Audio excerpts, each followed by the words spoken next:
Hello everyone. आज हम बात करेंगे फलों के राजा आम के बारे में। आम तो सभी को पसंद होता है। जब कभी हम आम से बने पापड़ देखते हैं, आम का रस, आम से बने सारे व्यंजन हमें हमारे मन को बहुत लुभाते हैं और हम सोचते हैं कि हम ये खा पाते।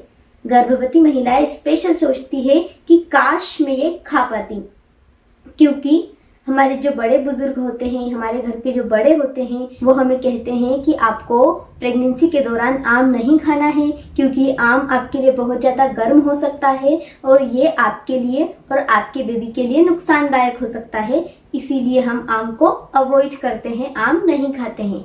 लेकिन ये जो लास्ट एंडिंग वाला सीजन अभी चल रहा है आम का, तो हमारे मन में आता ही है कि काश हम खा पाते। तो हम प्रेगनेंसी के दौरान आम खा सकते हैं या नहीं खा सकते हैं, इसके बारे में जानने से पहले हमको जानना जरूरी है कि आम के महत्व क्या है, आम के बेनिफिट्स क्या है। तो आइए हम जानते हैं। आम जो बहुत ज़्यादा कैलोरीज को कंटेन करके रखता है, तो आइए हम जानते हैं आम के महत्व क्या है। आम में भरपूर मात्रा में एंटीऑक्सीडेंट्स होते हैं जो हमारे स्ट्रेस को रिड्यूस करता है। जब कभी हम प्रेगनेंसी के दौरान हमें स्ट्रेस हो जाता है, उस दौरान हमारे स्ट्रेस को रिड्यूस करने में ये मदद करता है। आम में भरपूर मात्रा में विटामिन ए, विटामिन सी और विटामिन डी होता है और इसमें ढेर सारे फाइबर्स और पोटेशियम होता है, जो कि हमारे कॉन्स्टिपेशन को काफ़ी हद तक कम करता है। क्योंकि आप सभी जानते हैं कि प्रेगनेंसी के दौरान हमें कॉन्स्टिपेशन हो जाता है और ये हमारे लिए बहुत ही प्रॉब्लमेटिक होता है। तो आम में इतनी सारी मेडिसिनल प्रॉपर्टीज है, इतनी सारी मेडिसिनल प्रॉपर्टीज को कंटेन किया हुआ ये एनर्जी बूस्टर आम, जो बहुत सारी कैलोरीज से भरा हुआ है, यदि आप इसका सेवन करेंगी तो आपके लिए बहुत लाभदायक होगा। मैंगो में आयरन की मात्रा भी होती है, जो हमारे एचबी को मेंटेन करने में मददगार होती है। तो आम का उपयोग आप प्रेगनेंसी के दौरान बिल्कुल कर सकते हैं, लेकिन आम खाने से पहले आपको कुछ बातों का विशेष ध्यान रखना होगा कि आपको बहुत ज़्यादा पका आम नहीं खाना है, क्योंकि आप बहुत ज़्यादा पका आम खाएंगी तो इससे आपको एसिडिटी भी हो सकती है। और आम में बहुत ज़्यादा एनर्जी होती है, ये बहुत ज़्यादा एनर्जी को कंटेन किया हुआ बहुत ज़्यादा एनर्जी होती है। इसीलिए आपको जब कभी आप आम खाती हैं तो उसके साथ आपको एडिशनल फ्रूट नहीं लेना है या कुछ भी एडिशनल फूड आपको इसमें नहीं लेना है, क्योंकि ये बहुत ज़्यादा हेवी होता है, इसमें कैलोरीज की मात्रा ज़्यादा होती है। इसीलिए कोशिश करें कि आप आम खा रही हैं तो उस टाइम आपको आम ही खाना है, ताकि आम की जो कैलोरीज है आप उसे डाइजेस्ट कर सकें। दूसरी बात, आम खाने से पहले आपको विशेष ध्यान देना है कि कहीं आपका प्रेगनेंसी के दौरान बहुत ज़्यादा वजन तो नहीं बढ़ रहा है, या आपको प्रेगनेंसी के दौरान या प्रेगनेंसी से पहले ही आपको कहीं शुगर तो नहीं है, क्योंकि आम में बहुत ज़्यादा मात्रा में शुगर होती है। और यदि आप प्रेगनेंसी के दौरान आम ज़्यादा सेवन करती हैं तो आपका शुगर लेवल ज़्यादा बढ़ने के चांसेस होते हैं। और आपको यह भी ध्यान रखना है कि आपको आम धोकर ही खाना है, और कच्चा आम भी आप खा सकती हैं।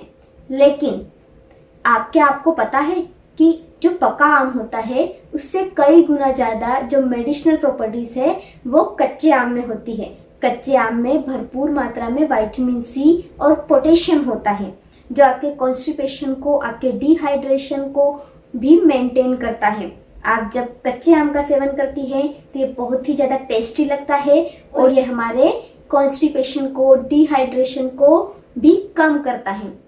लेकिन यदि आप ज़्यादा आम का उपयोग करती हैं तो इससे आपको डिहाइड्रेशन, दस्त भी लग सकते हैं।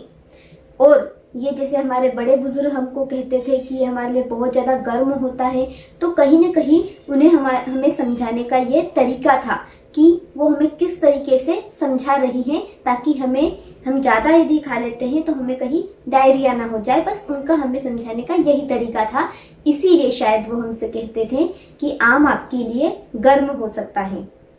और हमारे बड़े बुजुर्ग हमें आम खाने से इसलिए भी मना करते थे क्योंकि पहले ऐसा होता था कि कैल्शियम कार्बाइड का यूज किया जाता था फलों को पकाने के लिए, और स्पेशली जो कच्ची केरियों को पेड़ से उतार कर उन्हें कैल्शियम कार्बाइड की मदद से पकाया जाता था आर्टिफिशियल तरीके से, और वो हमारे लिए नुकसानदायक होता था।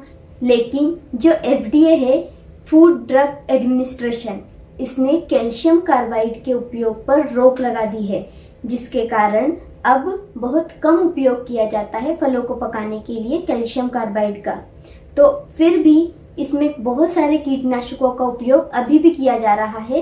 इसीलिए आप कोशिश करें कि आप जब भी मार्केट से आम लाती है तो उसे अच्छे से धोएं और धोने के बाद ही खाएं, या आप उसे नमक के पानी में भी अच्छे से धो सकती हैं कि जो कीटनाशकों का प्रयोग किया गया था वो हम इजीली रिमूव कर दें और उसके बाद ही आप आम का सेवन करें। आपको आम का सेवन करते टाइम एक बात का विशेष ध्यान रखना है कि आपको आम रात को नहीं खाना है, क्योंकि ये इसमें बहुत ज़्यादा मात्रा में कैलोरीज होती है और जिसको डाइजेस्ट करने के लिए आपको इसे दिन में ही खाना चाहिए ताकि वो कैलोरीज अच्छे से बर्न हो सके। तो आप दिन में सिर्फ एक ही आम खा सकती हैं। यदि आप प्रेग्नेंट है तो कोशिश करें कि आप एक ही आम का प्रयोग करें और ये आपके लिए बहुत ज़्यादा बेनिफिशियल है। तो आज हमने इस वीडियो में जाना कि आम हमारे लिए कितना बेनिफिशियल है और हम इसे किस तरीके से और कब खा सकते हैं। यदि इस विषय पर आपके कोई प्रश्न रहे हो तो मुझे ज़रूर लिखें और मेरे ये वीडियोस ज़रूर देखते रहें। Thank you.